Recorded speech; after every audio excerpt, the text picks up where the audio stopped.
여러분 병원에 여러분들이 가보셨을 겁니다. 병원에 자주 가시는 분들도 계실 텐데요. 여러분 병원에 들어가면 가장 먼저 우리가 만나게 되는 것, 가장 먼저 보게 되는 것이 있습니다. 우리가 가장 먼저 병원에 딱 들어가면 제일 먼저 보게 되는 것이 예쁜 병실도 아니고요. 그리고 최신 의료 장비도 아닙니다. 병원에 가면 제일 먼저 만나는 곳이 어디냐면 바로 접수대입니다. 접수대 혹은 큰 병원 같은 경우는 응급실을 만나게 됩니다. 왜 그렇습니까? 왜 병원에 가면 우리가 제일 먼저 병실을 보는 게 아니라 접수대를 먼저 봅니까? 병원에 찾아오는 사람에게 가장 중요한 건 편안한 휴게실, 좋은 시설 이런 게 아니라 생명을 살리는 치료이기 때문에 빨리 접수할 수 있도록 접수대를 가장 먼저 만나게 됩니다. 또 공항을 가더라도요. 공항을 가면 가장 먼저 만나는 곳은 탑승구가 아니라 출국 심사대를 먼저 만나게 됩니다. 출국 심사를 받고 그 심사를 통과해야만 탑승대로 들어갈 수 있습니다. 놀이공원을 가도 마찬가지입니다. 아무리 재미있는 놀이기구가 있어도 입구를 통과하지 않고는 들어갈 수 없습니다. 이처럼 모든 장소에는요, 반드시 거쳐야 하는 첫 번째 관문이 있습니다. 오늘 하나님께서 보여주시는 성막도 그렇습니다. 이스라엘 백성이 성막 안으로 들어오면 가장 먼저 눈에 들어오는 것이 있었습니다. 화려한 등잔대도 아니고 향단도 아니었습니다. 언약궤는 더더욱 아니었습니다. 가장 먼저 보이는 것은 거대한 번제단이었습니다. 왜 하나님께서 백성들이 가장 먼저 볼 수 있도록 그들 눈에 가장 먼저 접할 수 있도록 보여주신 것이 번제단이었을까? 왜 하나님은 가장 먼저 번제단을 보게 하셨을까요? 우리가 지금까지 살펴본 이 성막의 구조를 보면요, 하나님의 임재의 상징인 증거궤 또는 우리가 언약궤라고 부르는 그 증거궤로부터 시작해서 성막의 외형을 세우는 형태로 이루어지는 것을 볼 수 있습니다. 바깥에서 안으로 들어가면서 설명하는 것이 아니라 안에서부터, 가장 안쪽에서부터 바깥으로 나오면서 하나님이 성막의 구조를 설명합니다. 우리가 보통 건물을 지으면요, 외부를 먼저 만들고 그리고 안으로 들어가면서 공사를 하잖아요. 제가 학생 시절에, 제가 중고등학교 시절에 다녔던 교회도요, 교회 외형은 다 만들어서 언덕 위에 우뚝 솟아있는 이 붉은색의 고딕 양식의 큰 교회 건축물이 만들어졌습니다.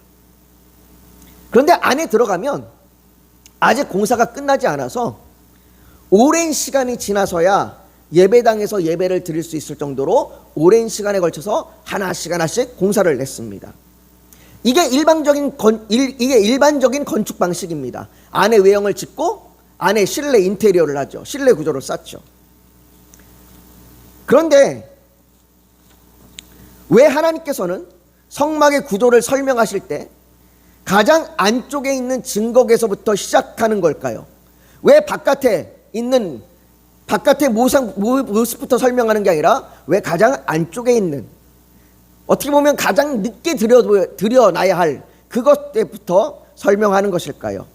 그 이유는 하나님께서 성막을 통해서 우리에게 하나님의 임재, 즉 하나님께서 우리에게 오셨다는 것을 보여주시기 위한 겁니다. 성막은 하나님이 우리와 만나는 곳입니다. 그래서 그 만나는 핵심 장소를 먼저 보여주며 하나씩 설명해 나가시는 거죠. 사람이 하나님을 만나러 찾아간 것이 아닙니다. 성막은 사람이 찾아간 것이 아니라 하나님이 사람을 찾아오신 것입니다. 여러분, 죄인인 사람은요, 하나님을 찾지 않습니다. 그래서 바울은 로마서 3장 10절과 11절에 기록된 바 의인은 없나니 하나도 없으며 깨닫는 자도 없고 하나님을 찾는 자도 없고 라고 말하는 겁니다. 하나님을 찾는 자가 없습니다. 죄인은 하나님을 찾지 않습니다. 그런데 하나님께서 그 죄인에게 찾아오셨습니다. 하지만 거룩하신 하나님 앞에 감히 설 수 있는 죄인은 아무도 없습니다. 하나님이 우리에게 찾아오셔도 죄인인 우리가 하나님 앞에 감히 어떻게 설 수 있겠습니까? 출애굽한 이스라엘 백성들도 이걸 알았습니다. 그래서 시내산에 하나님이 임하시는 것을 보았을 때 모세에게 백성들이 뭐라고 얘기하냐면, 당신이 우리에게 말씀하소서, 우리가 들으리이다. 하나님이 우리에게 말씀하지 말게 하소서, 우리가 죽을까 하나이다. 이렇게 소리치는 겁니다. 우리가 하나님을 만나면, 내가 하나님을 만나면 내가 죽을 수밖에 없습니다. 하나님이 나에게 말씀하시면 내가 죽을 수밖에 없습니다. 하나님의 거룩하심 앞에 죄인인 인간은 자신의 죄가 드러나는 것을 똑똑히 보게 되고 자신이 죽을 수밖에 없다는 것을 알게 됩니다. 그러니 누가 감히 하나님의 임재 앞에 나아갈 수 있겠습니까? 우리가 하나님 앞에 찬양하면서 또 하나님 앞에 예배를 드리면서 내가 하나님의 임재 앞에 나아갑니다. 내가 주께 가까이 나아갑니다. 하나님, 내가 오늘 주님 만나길 원합니다 라고 얘기하지만, 감히 죄인인 우리가 거룩하신 하나님 앞에 어떻게 설 수 있겠습니까? 하나님께서 성막을 통해서 그것을 보여주시고 있는 겁니다. 죄인인 인간이 하나님 앞에 감히 설 수 없다. 그러나 또한 인간이 감히 하나님 앞에 나아가서 하나님을 만날 수 있는 길을 하나님께서 열어주셨다라는 것을 성막을 통해서 우리에게 보여주시는 거예요. 오늘 우리가 읽은 본문도 마찬가지입니다. 오늘 본문은 제단에 대하여 설명합니다. 제단은 우리가 지난주에 살펴봤던 휘장으로 만든 성소의 출입문을 열고 밖으로 나가서 이 성막의 뜰에 두었습니다. 이 제단이 성막 안에 있는 게 아니라 이렇게 바깥에 있습니다. 성막의 뜰에 두었습니다. 성소에는, 이 건물 안에는, 이 천막 안에는 제사장만이 출입할 수 있는, 제사장만 출입이 가능한 곳이었지만, 이 성막의 뜰은 하나님의 백성들에게도 들어올 수 있도록 허락한 장소입니다. 그래서 그래서 백성들이 성막의 뜰에 들어서면, 이 안쪽으로 들어서면 가장 먼저 보게 되는 것이 바로 이 번제단입니다. 이 제단을 지나지 않으면 성소를 볼 수 없습니다. 제사장들도 마찬가지입니다. 제사장들도 이 제단을 통과하지 않고서는 성소에 들어갈 수 없습니다. 이 번제단은 조각목, 즉 아카시아 나무로 만들었는데, 이 아카시아 나무로 만든 이 제단은 그 크기가 가로 2.3m, 세로 2.3m에 네모 반듯한, 그리고 높이가 1.4m에 아래 위가 뚫려 있는 사각형의 틀, 그 사각형의 틀에 우리 성경에는 놋이라고 기록되어 있는데요, 정확하게 얘기하면 청동입니다. 놋은 황동인데요, 정확하게는 청동으로 싼, 그렇게 불을 태우기 위해서 만든 기구입니다. 그래서 불을 피울 때에 공기가 통과할 수 있도록 이 제단의 아래쪽에는 이렇게 놋으로, 청동으로 그물망을 만들어서 그물망으로 그 밑을 쌓았습니다. 그리고 광야에서 이동할 수 있도록, 사람들이 이 번제단을 들고 갈 수 있도록 고리를 달고 그 고리에 채를 달아서 사람들이 이 채를 들고 이동할 수 있도록 만든 것이죠. 그렇다면 하나님께서 이 성막의 뜰에 이 제단을 두신 이유가 뭘까요? 그 이유를 쉽게 알 수 있는 것 중에 하나는 성경에 이 번제단이라고, 제단이라고 번역된 히브리어 말, 바로 미즈베아스, 이 미즈베아흐라고 하는 이 말의 의미입니다. 이 미즈베아흐라고 하는 이 말의 의미가 뭐냐면, 문자 그대로 말하면 죽이는 장소라는 거예요. 죽이는 장소. 번제단의 이름이 뭐야? 죽이는 장소라는 겁니다. 죽이는 장소. 하나님께서 인간에게 찾아오셨지만 죄인된 인간은 하나님 앞에 나아갈 수 없습니다. 죄인인 인간이 하나님 앞에 서면 죽을 수밖에 없습니다. 그렇기에 하나님께서 자비와 은혜를 베풀어 우리에게 그 자비의 장소로 주신 것이 바로 이 번제단입니다. 짐승에게 대신 죄를 지게 하신 겁니다. 제단은 인간의 죄를 대신 지고 희생의 제물이 된 짐승의 피를 흘려 죽이고 태워서 하나님께 드린 곳입니다. 다시 말해 번제단은 나의 죄가 죽는 곳입니다. 사람들은 제단에서 희생의 제물을 드릴 때마다 자신의 죄가 죽고 그로 말미암아 하나님 앞에 나아갈 수 있게 되었다는 것을 보게 되는 겁니다. 여러분 한번 상상해 보십시오. 짐승을 잡아서 피를 쏟고 태울 때마다 짐승의 울부짖음과 피냄새와 타는 냄새가 그곳에 가득합니다. 한 마리만 잡는 게 아닙니다. 백성들이 나올 때마다 그 짐승들을 계속해서 잡는 거예요. 서아프리카에 가면 코트디부아르라고 하는 나라가 있습니다. 그 코트디부아르에서 근무했던 경험을 슬기로운 아프리카 생활이라고 하는 책으로 쓴 이은영 작가라고 하는 분이 계신데요. 이은영 작가가 이 책에서 도살장의 기억이라고 하는 이야기를 적은 이야기가 있습니다. 이 이은영이라고 하는 작가가 업무를 하기 위해서 그 코트디부아르 아비장이라고 하는 도시에 가장 큰 도살장을 방문했다라고 합니다. 이 여인이 그 도살장을 방문하게 되었는데 도살장에서 멀리 떨어진 곳에 차를 대고 내렸는데 그곳까지 생전 처음 맡아보는 비릿한 냄새가 코를 찔렀다고 합니다. 피비린내가 나는 거죠. 그녀가 도착한 이 도살장은 바닥에는 동물의 피와 동물의 똥 같은 것들이 뒤엉켜서 질퍽질퍽했고 이 피냄새가 너무나 강하게 코를 찔러서 코를 들 수가 없을 정도였다고 얘기합니다.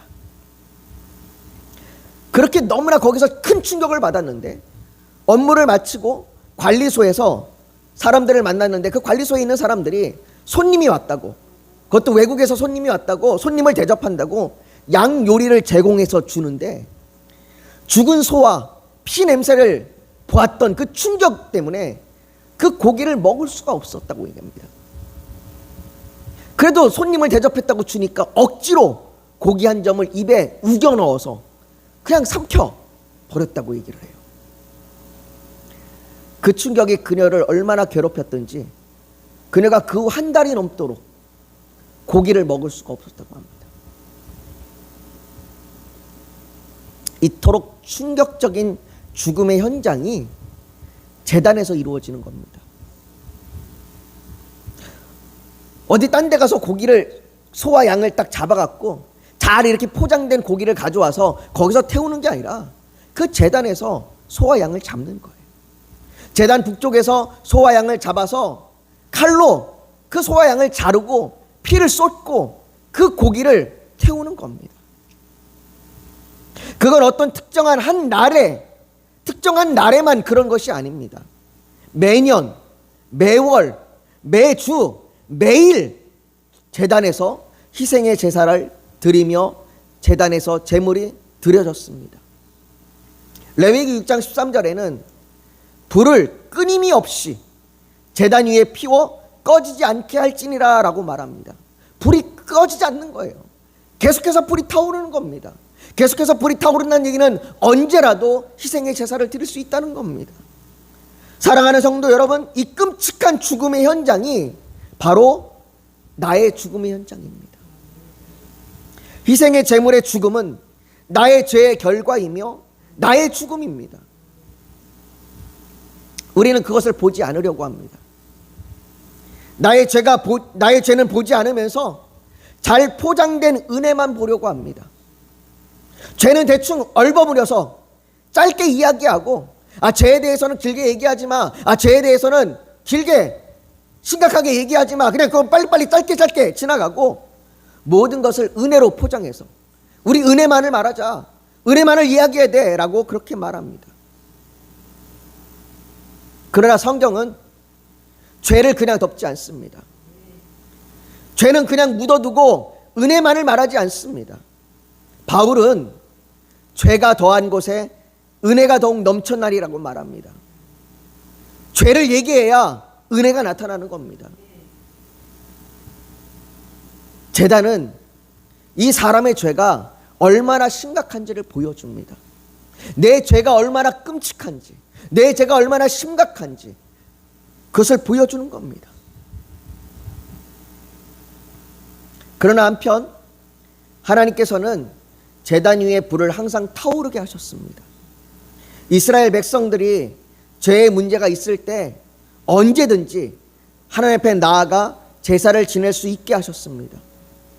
언제든지 하나님 앞에 나아가 회복할 수 있는 길을 열어놓은 것입니다.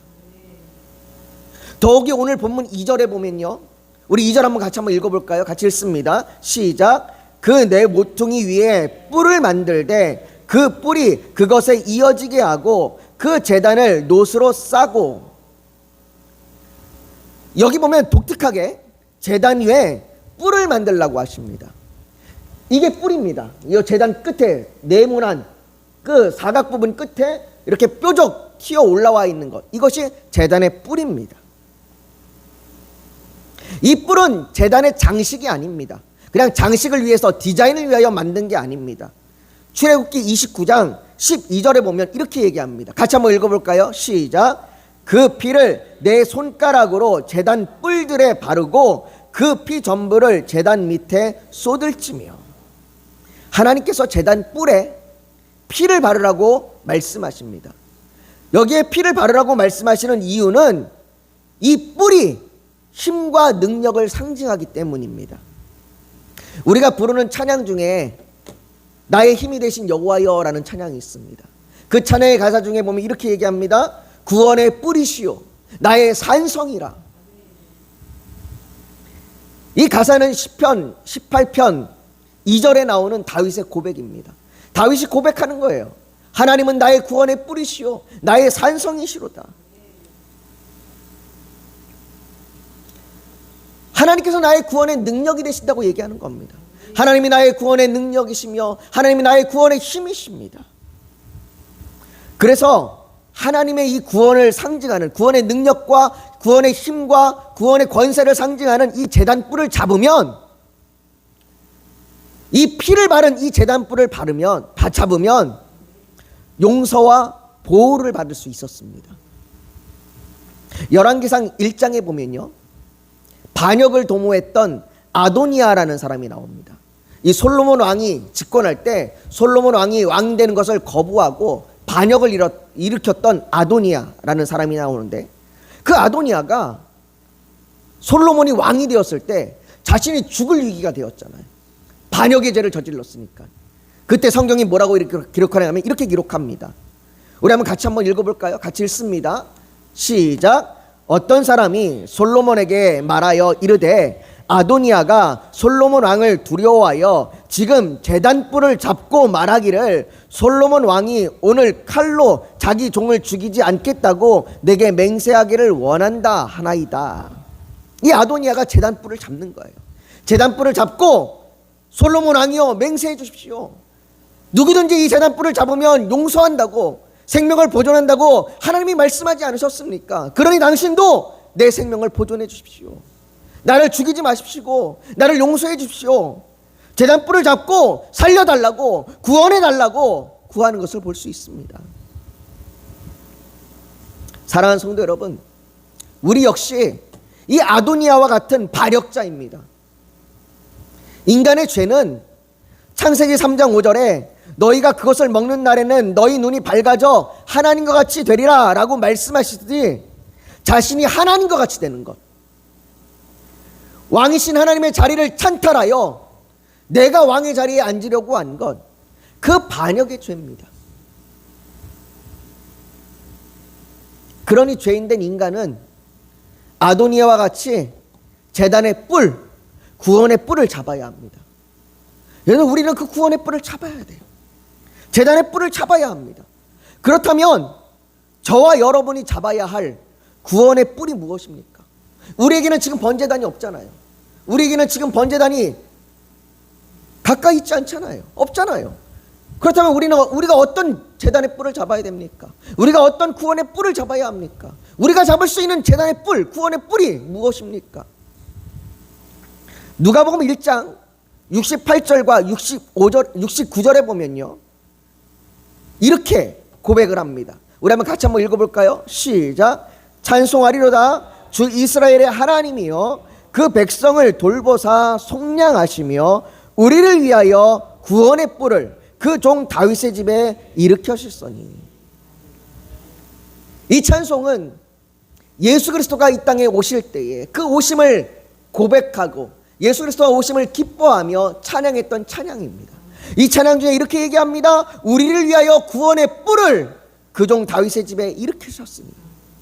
우리에게 구원의 뿔이 나셨는데 그 구원의 뿔이 누구냐? 예수 그리스도라고 얘기합니다.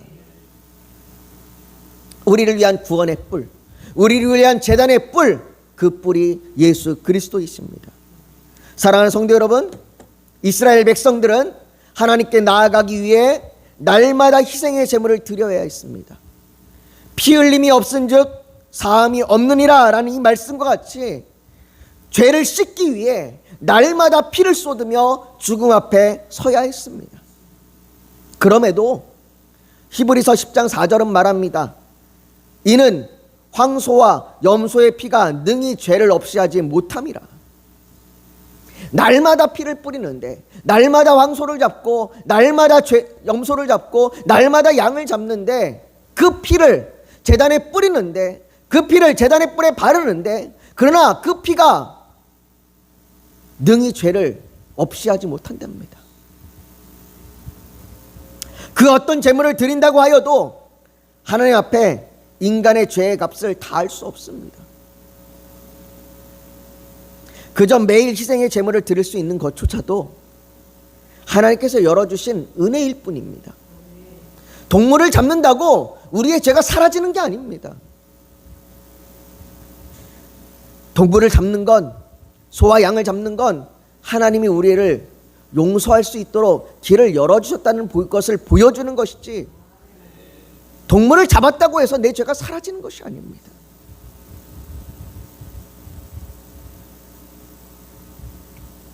그러나 히브리서 10장 12절은 우리에게 이렇게 얘기합니다. 같이 한번 읽겠습니다. 같이 읽습니다. 시작. 오직 그리스도는 죄를 위하여 한 영원한 제사를 드리시고 하나님 우편에 앉으사. 히브리서 기자는 선포합니다. 죄를 위하여 영원한 제사를 드리신 분이 계시니 그분이 예수 그리스도라고요. 예수 그리스도께서 십자가에서 자신을 화목제물로 드리셨습니다. 예수 그리스도께서 십자가에서 피를 쏟으시고 죽으심으로 다시는 반복되지 않는 영원한 제사를 드리셨습니다. 이스라엘 백성들이 번제단에 서서, 그 번제단 앞에 서서 피의 제사로 자신의 죄의 용서를 구하며 하나님의 임재 앞에 선 것처럼 우리는 십자가 앞에 서서 예수 그리스도로 말미암아 죄의 용서를 구하며 구원의 뿌리신 예수 그리스도를 통해 하나님의 아버지 앞에, 그 하나님의 아버지의 임재 앞으로 나아가야 합니다. 사랑하는 성도 여러분, 이스라엘 백성들은 하나님께 나아가기 위해 반드시 번제단 앞에서 서야 했습니다. 그곳에서 자신의 죄를 대신하여 소와 양이 죽는 것을 보며 용서를 구해야 했습니다. 이것 없이는 하나님 앞에 나아갈 수 없었습니다. 오늘 우리에게도 마찬가지입니다. 비록 성막의 번제단은 사라졌지만 하나님께 나아가는 길은 변하지 않았습니다. 오늘 우리가 서야 할 번제단은 바로 예수 그리스도의 십자가입니다. 그래서 바울도 내가 그리스도와 함께 십자가에 못 박혔나니 그런즉 이제는 내가 사는 것이 아니요 오직 내 안에 그리스도께서 사시는 것이라 라고 고백하는 겁니다. 내가 죽고 예수로 살아야 합니다. 하나님 앞에 나아가는 길은 언제나 회개와 은혜로 시작합니다. 오늘 우리는 무엇으로 하나님 앞에 나아가고 있습니까? 나의 직분, 나의 공로, 나의 신앙의 경험으로 나아가는 것은 아닙니까? 사랑하는 성도 여러분, 오늘도 주님의 십자가 아니면 우리는 하나님 앞에 설 수 없습니다. 십자가는 우리의 죄를 용서하시는 하나님의 은혜일 뿐 아니라 하나님 앞에 나아갈 수 있는 유일한 길입니다. 또한 우리가 예수로 산다는 것은 주님을 닮아가는 겁니다. 주님께서 자신이 십자가를 지셨듯이 제자들을 향하여 너희도 너희의 십자가를 지라고 말씀하셨습니다. 이 말을 로마서 12장 1절에서는 우리에게 이렇게 얘기합니다. 같이 한번 읽습니다. 시작. 그러므로 형제들아 내가 하나님의 모든 자비하심으로 너희를 권하노니 너희 몸을 하나님이 기뻐하시는 거룩한 산제물로 드리라. 이는 너희가 드릴 영적 예배리라. 하나님은 우리를 향하여 너희를 산제물로 드리라 라고 얘기했습니다. 너희를 죽이라. 너희가 십자가를 지고 너희가 죽고 예수로 살라라고 말씀하십니다. 그것이 우리가 드릴 예배입니다.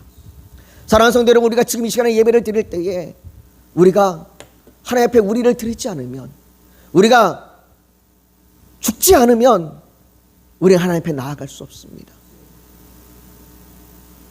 우리가 죽어야 합니다. 예수 그리스도로 말미암아 우리가 죽고 예수 그리스도로 말미암아 우리가 살아야 합니다. 사랑하는 성도 여러분, 우리는 중년과 노년의 시기를 보내고 있습니다. 여기 대부분의 노년의 삶을 보내시는 분들이 많은데, 노년의 삶은요 신앙을 마무리하는 시간이 아닙니다. 이제는 내가 신앙을 이제 마무리하고 하나님 앞에 갈 날만 바라보고 사는 그런 시간이 아니라 오히려 가장 깊은 예배를 드릴 수 있는 시간입니다. 연약함이 실제로 다가오고 죽음이 실제로 다가오는 시대이기 때문입니다.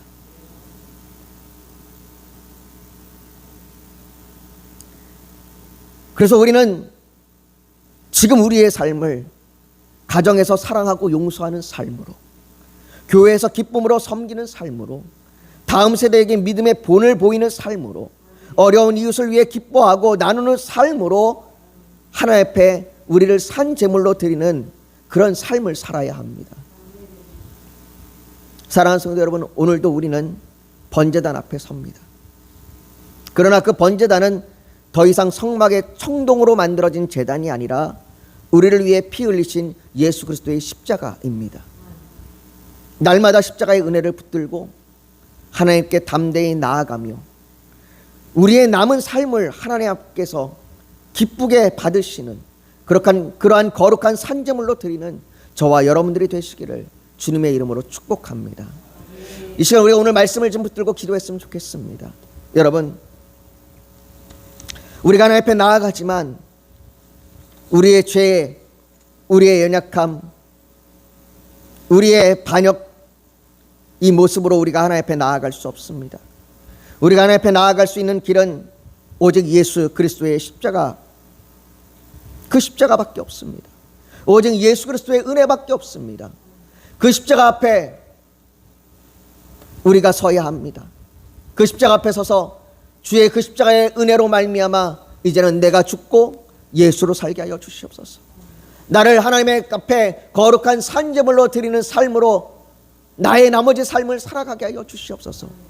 주님, 이 시간 내게 그 은혜를 주시고 나의 죄를 사하여 주시고 나의 죄를 용서하여 주시옵소서. 내 죄를 주 앞에 고할 때에 하나님의 그 기쁘신 은혜를 내게 내려주시옵소서. 우리 그렇게 간절히 주님 앞에 기도하며 나아가길 원합니다. 같이 기도하겠습니다. 여러분 잠시 고개 숙여 더 묵상하기를 원합니다. 오늘 하나님 앞에 우리의 죄를 보게 하여 주시옵소서.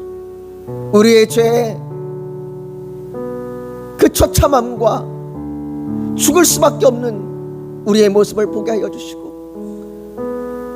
우리의 죄 가운데 하나님께서 열어놓으신 그 구원의 길, 구원의 뿌리 되신 예수 그리스도를 바라보며 우리의 죄를 회개하고 용서를 구하며 내가 거룩한 산제물로 다시 서겠습니다. 이제는 내가 예수로 사는, 이제는 내가 죽고 예수로 사는 그 거룩한 산제물로 서겠습니다. 그렇게 고백하는 그 결단이 있다면 가슴에 손을 얹어 하나님 앞에 표현하길 원합니다. 또한 이 시간 주님 앞에 나오면서 우리의 간절한 기도의 제목, 소원이 있어서 주님께 맡기기를 원하신다면 가슴에 손을 포개어 얹기를 원합니다. 육신이 연약하면 연약한 곳에 손을 얹으십시오. 하나님께서 우리 가운데 성령님으로 우리를 만지시고 우리를 붙들어 주셔서 우리를 치유하여 주시고 회복하여 주실 줄 믿습니다. 거룩하신 아버지 하나님, 이 시간 주님 앞에 기도합니다. 아버지 하나님, 우리는 죄인입니다. 우리는 죄인입니다. 아버지 하나님, 우리의 죄가 얼마나 끔찍한지 우리가 번제단에서 보게 됩니다. 아버지 하나님, 그 죄로 인하여 우리가 주님 앞에 나아갈 수 없습니다. 그러나 아버지 하나님, 주께서 예수 그리스도를 통하여 우리에게 구원의 뿔을 열어주셨습니다. 아버지 하나님, 그 예수 그리스도의 십자가를 통하여 우리가 주님께로 나아갑니다. 예수 그리스도의 십자가로 말미암아 이제 나는 죽고 예수로 삽니다. 아버지 하나님, 이제 내가 그 하나님 앞에 거룩한 산제물로 나아가길 원하오니 나를 받아 주시옵소서. 아버지, 그렇게 결단하며 기도하는 우리의 기도를 들어주시옵시고 우리의 죄를 아버지 고백하고 회개를 바라며 용서를 구하는 우리의 죄를 용서하여 주시옵소서. 아버지 하나님, 간절히 원합니다. 우리의 간절한 기도 제목이 있습니다. 우리의 아버지 삶을 인도하여 주시옵소서. 내가 주의 뜻대로 살아갈 수 있도록 나를 도와주시옵소서. 부르짖는 그 기도에 응답하여 주시옵소서. 아버지 하나님, 우리의 육신을 치료하여 주시옵소서. 우리의 상한 마음을 만져주시옵소서. 주의 그 성령의 능력으로 우리를 회복시켜 주시옵소서. 그 놀라운 은혜가 이 시간 우리 가운데 임하게 하여 주시옵소서. 하나님, 주께서 우리를 붙드시길 원합니다. 주여, 은혜를 내려 주시옵소서. 모든 것 주 앞에 올려드리며 예수님의 이름으로 기도하옵나이다. 아멘.